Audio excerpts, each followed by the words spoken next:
Just the icing on the cake. So, icing on the cake, and what a week it's been for Manchester United. If you look back over the whole of the 7 days, beating Barcelona, picking up the Carabao Cup trophy, and now marching on to the quarter-finals where they've got another home tie, this time against Fulham. Things looking very good for them right now. Nedum was at the game for us today. He was pitchside for it. Now he's outside Old Trafford. Tell us more about what that atmosphere was like today and what had to be a comeback win for Manchester United, Nedum.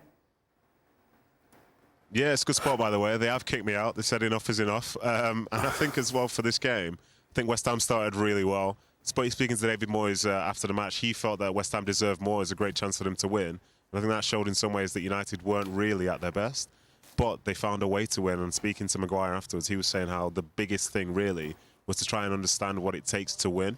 You know, they do care about performances, but between now and the end of the season, it's about getting those wins, and they found a way to do it. And there were huge celebrations at 1-1, at 2-1, even at 3-1, because they know the importance of just being in the hat for the next round.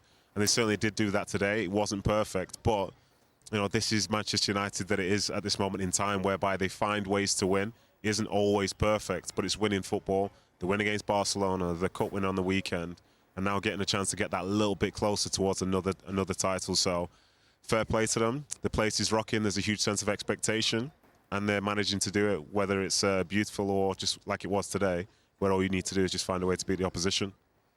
Nedum, we heard you speaking to Harry Maguire after the game, and he was quite level-headed in saying that there will be some slip-ups along the way now with what's left. It just doesn't feel like it with this Manchester United right now. It feels as though everything's going their way.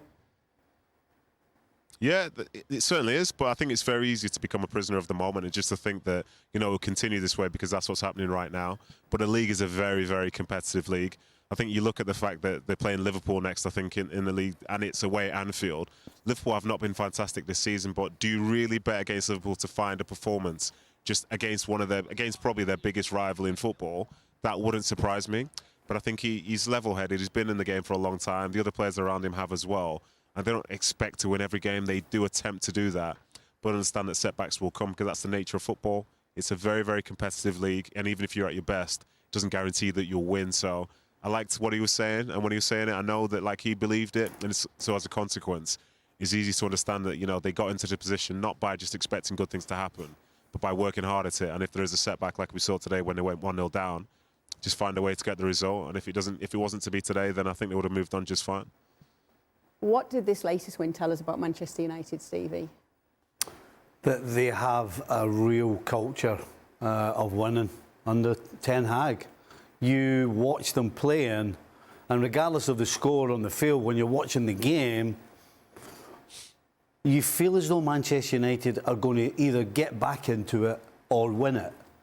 And that's what happened today. You know, they got back in it. As Nedum said, they started well, and then they kind of fell asleep. Yes, David Moyes will be disappointed because they did have some opportunities.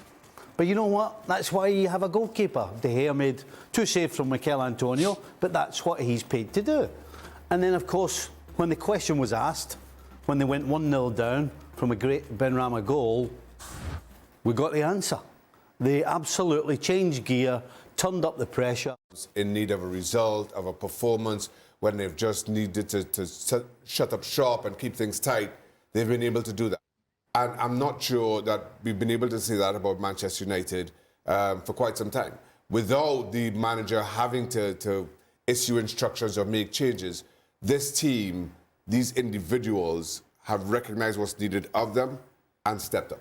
And he was able to rotate too with the players that he had, and I suppose that's a great sign that you can get the results. Yes, granted, you had to bring some of those players. I think that's a key point, is he was able to rotate, give them time to see where it was going to go, but then in the end, obviously, the introduction of Casemiro made a massive difference. And when you have the luxury to bring in a player of that quality, Rashford came in, did his job, Fred came in, got a late goal. So yes, the subs definitely changed it, but it gave them the time, the little bit of a break to come in and then make the difference. Because, I mean, you heard Ten Hag talk after the match.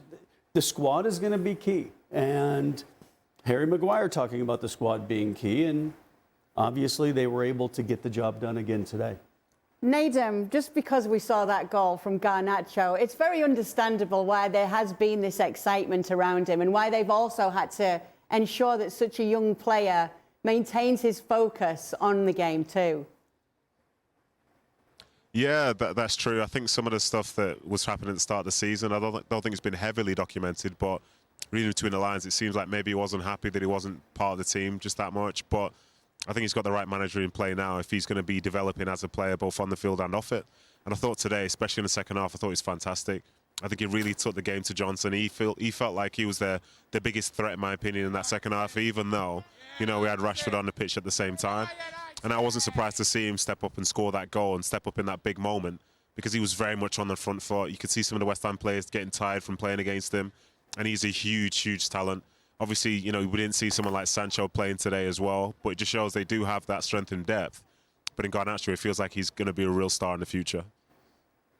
We've already gone too long without talking about the fact that Manchester United are in with a shot of winning a quadruple this season. I feel as though that keeps coming up all the time. So let me do that right now that we know that they've marched on to the quarterfinals. Stevie, what's more likely a win for them this season, the Europa League or the FA Cup? Europa League.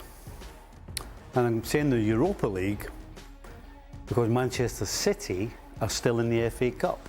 So right now, I would say Manchester City, if you were to push me, I would say they were my favourites to win the FA Cup. But did you have so that's why I'm saying the Europa League. Arsenal are still in the Europa League. But also, didn't you have a feeling that Manchester United are favourites now in the FA Cup earlier today? No. Or am I mistaken? You're mistaken. Okay. Maybe I heard United. No, I'll tell you, I'll explain to you what happened. Okay. The odds came up for Right. the FA Cup, and Manchester United was sitting second behind Manchester City. So they're still favourites. And West Ham were 7th favourites. And I said, I'm going to stick my neck out and say that Man United are favourites for this game. Ah, that's where my mistake is then. Yes. Okay, so I know what I say. And okay, that's fine. Okay. My apologies, Stevie. Shaka, Europa League or FA Cup? I'm going to say FA Cup, just because they're into the quarterfinals now. The FA Cup, and as much as I take Stevie's point that City are still in it, one game elimination. Europa League until the final is home and away, whether that works in their favour or not. But I just feel that they're closer to the finish line, so I think the odds naturally are short as a result. Do you have a little thought on this, Kasey? I think FA Cup. Obviously, huge buzz in beating Barcelona, but I think FA Cup's going to tip it. All right. Well, it's Nedum, Man City TV, although Manchester United's lucky mascot as well right now. How concerned... He's not happy. Not happy with that. Sitting behind the goal. Practically in the dugout for Manchester United. We saw him, right? It looked like he was on the bench. He was whispering stuff to Ten Hag. I saw him. Yeah. Have you got your spoon out today? Giving it all that. Nedum, no, just going to this. Is it going to be a concern for Man City if Manchester United do win some more silverware this season?